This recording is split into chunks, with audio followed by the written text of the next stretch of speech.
Arratsaldeon deneri, beraz Argitxu eta Matias gaituzue, mil esker hainitz antolatzailei, zuen gomitaz, plazerrekin etorri gira onera.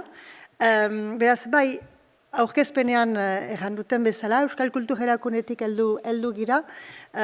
Lapurdiko iauteriez mintzatu baino lehen nahi nituzke hartu, eta nik hori baizik ez dut eginen, hau izanen da, zuekin egonen dena gehien bat, eta mamizko gauzak erranen dituena egungo jardunaldiari begira. Baina, beraz, Euskal Kulturerakundean nahi nizueke pixka bat aurkeztu, behar bara aktualitatean entzun duzue, hemen Ego Euskal Herriko uinetan ere, irrati zein telebistetan eta prentsan, agertu gira, estatuak beraz erabaki baitu bere finantzamenduaren txipitzea, Euskal Kulturerakundeari emaiten diona, beraz ari gira hor, negoziaketan eta gauzak hobetzen diren.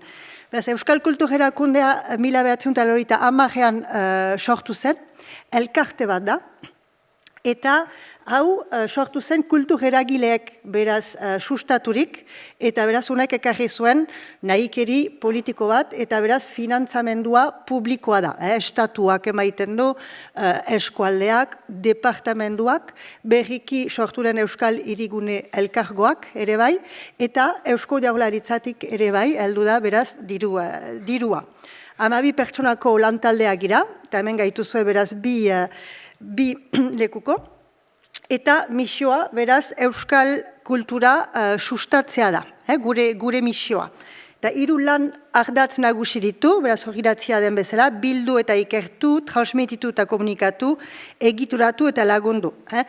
Laguntzen baititugu, beraz, kultur eragileak, bertako kultur eragileak, saiatzen gira beraz bitartekariak izaten hor, euskal kulturaren garapen hortan, eta baritugu ere bai, beraz gure proiektu propioak ere eken garatzen ditugunak. Eta gu beraz lehen lan ardatzean lanean ari gira Matias eta ni haur, bildu eta ikertu parte hortan, hori hauzko memoriaren bilketa lanetan ari baikira. Eta egungo, beraz, Matiasen ekarpena, horren oinarrian izanen da. Programa hori 2007an ondu zen, beraz hori Ipar Euskal Herrian, ekek eramaten duen eleketa programa hori. Gaur egun badira 450 elkarrizketa pasa, kasik 500etan gira. Eta badugu ere bai, beraz, mintzoak.eus atari bat, horiek aitzina emaiten dituena, baina hor ere, Matiasi utziko jot hitza, hori aipatuko baitu. 2017an, izan zen hor urte aski importanta bat Euskal Kulturerakundearen zat, Frantziako ministeritzatik, beraz izan baitzuen label bat, etnopolo labela, hori 2017an beraz, eta hori izan da ondare kultural immaterialan eraman lanagatik. Hori interesgarri da, zeren eta hortan hori osatzen duena partzuergo bat da, beraz lotzen dituena kultur eragileak, baina bai eta ere mundu akademikoa. Partzuergo bat baitu Euskal Kulturerakundeak Bordaleko unibertsitatearekin, Universite Bordeaux Montaignekin. Eta horrek beraz hori etnopoloa sortu zenetik, proiektu zientifiko eta kultural propio bat beraz sortu zen, gizarte aldaketak ulertzeko eta ikertzeko. Hori nola, beraz hauzko ondarean egin lana segituz, horren bilketan segituz biztan dena, itzordu zientifikoak proposatuz, eta ahaldein heinean ere ikerketa lanak sustatuz euskal kulturaren inguruan, eta horietan ere besteak beste ohituren inguruan. Beraz hor, minutu tipi batzu, eta finituko dut publizitate pixka bat eginez.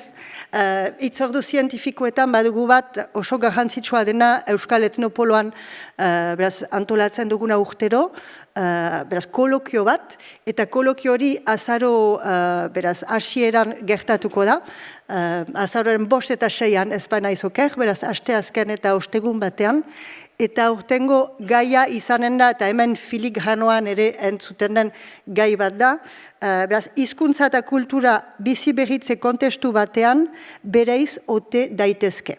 Eta beraz, hori erantzuteko izanen ditugu, ez dugu eman euskara, izanen baitira beste hizkuntza batzu ere, eta beste bizi berritze esperientzia batzu ere hor agertuko direnak kolokioan. Beraz, izanen ditugu bretoinarrak, kortxikarrak, oksitandarrak, bai eta ere, beraz, Glasgowko unibertsitateko ikerlari bat gaelikoaz mintzatzeko, baina izanen ditugu ere gureak diren Jon Sarasua ero Xabier Hitzaina soziologoak, eta uste dut batzu anzten ditu dela. Anormalki kanakiatik ere bai ikerlari bat mintzatuko zaigu. Ez da etorriko espresuki, urrun baita eta garesti baita erendinaraztea, baina oraiko komunikabideekin hori posible da orai, beraz mintzatuko zaigu normalean kolokioan ere. Eta, nor anzten nuen. Hemen txeritugun biztan dena, aizpea eta agurtzanek ere bai parte hartuko dute kolokio hortan. Beraz, mila esker hainitz, eta beraz, Matias hitza.